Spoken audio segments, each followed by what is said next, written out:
विद्यार्थियों, पिछले हमारे वीडियो में हमने राजनीति विज्ञान का भूगोल से क्या संबंध है इस विषय पर डिस्कस किया था। आज के हमारे इस वीडियो में राजनीति विज्ञान का मनोविज्ञान से क्या संबंध है, अर्थात राजनीति विज्ञान और मनोविज्ञान किस प्रकार दोनों विषय एक दूसरे से संबंधित हैं, किस प्रकार एक दूसरे के पूरक हैं, किस प्रकार दोनों विषय एक दूसरे को अध्ययन सामग्री उपलब्ध कराते हैं, इन सभी बिंदुओं पर आज के हमारे इस वीडियो में हम डिस्कस करेंगे। सबसे पहले हम इस वीडियो में ये जानने का प्रयास करेंगे कि मनोविज्ञान से हम क्या समझते हैं। देखिए, मनोविज्ञान हमारे जीवन पर हमारी मानसिक जो क्रियाएं हैं उनके प्रभाव का एक प्रकार से ज्ञान है। यह व्यक्ति के मन की क्रियाओं का और उसके बाह्य व्यवहार का एक प्रकार का अध्ययन है। यह विज्ञान विभिन्न मानसिक अवस्थाओं में मनुष्य के आचरण पर प्रकाश डालता है। वुडवर्थ के अनुसार मनोविज्ञान व्यक्ति की परिस्थितियों से संबंधित क्रियाओं का विज्ञान है। मैकडूगल के अनुसार मनोविज्ञान मन का सकारात्मक और अनुभवमूलक विज्ञान है। एंजिल का कहना है कि मनोविज्ञान चेतना का विकास है। तो ये हमने ये समझने का प्रयास किया कि मनोविज्ञान क्या है। विभिन्न विद्वानों ने इसको अलग अलग तरीके से परिभाषित किया है। अब राजनीति विज्ञान और मनोविज्ञान किस प्रकार एक दूसरे से संबंधित हैं, हम ये देखने का प्रयास करेंगे। राजनीति विज्ञान का मनोविज्ञान के साथ संबंध है वो दिन प्रतिदिन घनिष्ठ होता जा रहा है। मनोविज्ञान विभिन्न परिस्थितियों में मनुष्य के व्यवहार का अध्ययन करता है और मानवीय व्यवहार एवं प्रवृत्ति को समझे बिना राज्य विज्ञान का ठीक अध्ययन हम नहीं कर सकते। मनोविज्ञान मनुष्य के मन का विश्लेषण करता है। मनुष्य चेतनायुक्त और विचारशील विवेकशील प्राणी है। उसके जो बाहरी या जो बाह्य व्यवहार है उसको समझने के लिए उसके मन को समझना बहुत आवश्यक हो जाता है। गार्नर के अनुसार सरकार को स्थिर और यथार्थ में लोकप्रिय होने के लिए अपने अधीन व्यक्तियों के मानसिक विचारों को अभिव्यक्त करना चाहिए। राज्य के अंतर्गत लोकप्रिय आंदोलनों, दंगों तथा लोकमत को जानने के लिए मनोविज्ञान का सहारा लेना पड़ता है। जनता की मनोदशा से परिचित होने के बाद ही देश के नेता अच्छी नीति का निर्माण करने में सफल होते हैं।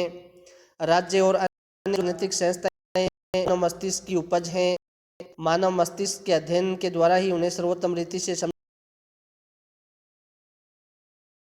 जा सके कि अचेतन मन का अध्ययन अति आवश्यक है और उसका अध्ययन करने से हमें ऐसे अविवेकी तत्वों का ज्ञान होगा जो मतदान व्यवहार को प्रभावित करते हैं।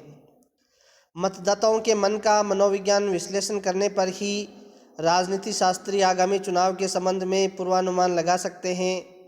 जनता के राजनीतिक आचरण का अनुभविक अध्ययन करने से ही यह अनुमान लगाया जा सकता है कि किसी आयोजित विधि की प्रतिक्रिया है वो जनता पर क्या होगी। राजनीति वैज्ञानिक मनोविज्ञान के प्रति कृतज्ञ हैं कि मानव आचरण को समझने के लिए उन्हें एक अंतर्दृष्टि दी है। लॉर्ड ब्राइस ने लिखा है कि मनोविज्ञान राजनीति का आधार है। ग्राम वालास के अनुसार भी राजनीति बहुत कम अंश में सचेतन बुद्धि का परिणाम है। अधिकांश में यह आदत मूल प्रवृत्ति, सुझाव और नकल जैसी अर्धचेतन प्रक्रियाओं की उपज है। संक्षेप में आज हम राजनीति की अधिकांश समस्याओं के संबंध में मनोवैज्ञानिक दृष्टि से विचार करते हैं। जिस प्रकार प्रसिद्ध विद्वान बेजहार्ट हैं, उनकी जो प्रसिद्ध पुस्तक है फिजिक्स एंड पॉलिटिक्स, वो प्रकाशित हुई, तभी से राजनीतिक समस्याओं के संबंध में मनोवैज्ञानिक दृष्टिकोण से विचार होना प्रारंभ हो गया। बेजहार्ट ने ब्रिटिश संविधान को मनोवैज्ञानिक पृष्ठभूमि में अध्ययन प्रस्तुत किया। काम्टे ने राजनीति विज्ञान के सिद्धांतों की विवेचना मनोवैज्ञानिक धरातल पर की। हर्बर्ट स्पेंसर ने तो जीव विज्ञान के सिद्धांतों की विवेचना को ही महत्व प्रदान किया है। बार्कर का ये कथन वर्तमान समय में सही साबित होता है या सत्य साबित हो रहा है कि मानव समस्याओं की पहेली सुलझाने में मनोविज्ञान का प्रयोग वर्तमान समय में एक फैशन सा हो गया है। आधुनिक युग के प्रसिद्ध नेताओं की और यहाँ तक कि अधिनायकों की सफलता का रहस्य बस यही था कि वे जनता की मन स्थिति को भली भांति समझ गए थे।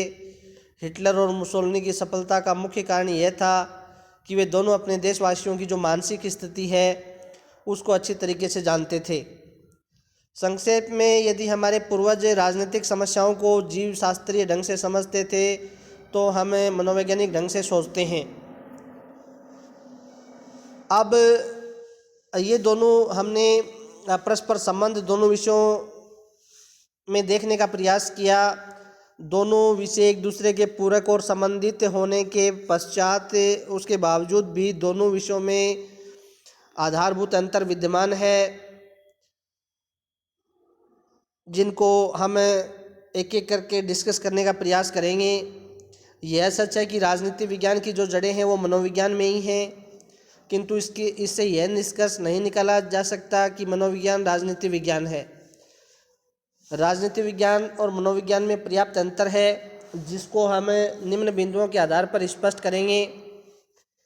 पहला जो अंतर है वो विषय वस्तु के आधार पर अंतर है, यानी राजनीति विज्ञान के अध्ययन की जो विषय वस्तु है वो राज्य और सरकार है। इसमें सचेतन व्यक्ति का ही अध्ययन होता है, जबकि मनोविज्ञान मानव व्यवहार का विश्लेषण करता है। यह व्यक्तियों की मूल प्रवृत्तियों पर बल देता है तथा उसकी मानसिक क्रियाओं का अध्ययन करता है। दूसरा जो महत्वपूर्ण अंतर है वो मूल्य और आदर्शों का अंतर है। मनोविज्ञान में राजनीति विज्ञान की अपेक्षा मूल्यों और आदर्शों को कम महत्व दिया जाता है। मनोविज्ञान एक वर्णनात्मक शास्त्र है जो यह बतलाता है कि मनुष्य की मनोवृत्ति क्या है, क्या थी, क्या होनी चाहिए, कि वह कोई चर्चा नहीं करता। इसके विपरीत राजनीति विज्ञान एक प्रकार से आदर्शात्मक विज्ञान है। वह क्या है, क्या था के साथ साथ क्या होना चाहिए की बात करता है, का अध्ययन इसके अंतर्गत करता है। उपयुक्त अंतर के बावजूद यह स्वीकार करना ही पड़ता है कि राजनीति विज्ञान के क्षेत्र में मनोविज्ञान ने पर्याप्त सहायता प्रदान की है और मनोविज्ञान के ज्ञान के अभाव में राजनीति विज्ञान का जो ज्ञान है वो एक प्रकार से अधूरा रहता है। हेराल्ड लॉसवेल और जॉर्ज कैटलिन जैसे जो समकालीन राजनीति शास्त्री हैं, उन्होंने मनोविज्ञान तथा राजनीति विज्ञान के समायोजित अध्ययन पर बल दिया है और आजकल राजनीति शास्त्रों मनोवैज्ञानिकों की सहायता से राजनीतिक समस्याओं के व्यापक अध्ययन अनुसंधान में लगे हुए हैं और एक नई जो प्रवृत्ति या नया दृष्टिकोण राजनीतिक मनोविज्ञान के रूप में उभरकर हमारे सामने आता है। तो दोनों विषय हैं, उनमें परस्पर घनिष्ठ संबंध होते हुए, दोनों विषय परस्पर एक दूसरे के पूरक होते हुए भी दोनों विषयों में पर्याप्त अंतर है वो विद्यमान है। इस प्रकार आज के हमारे इस वीडियो में हमने राजनीति विज्ञान का मनोविज्ञान से क्या संबंध है इस विषय पर डिस्कस किया है। आगे के हमारे जो वीडियो हैं वो इसी क्रम में जारी रहेंगे। धन्यवाद।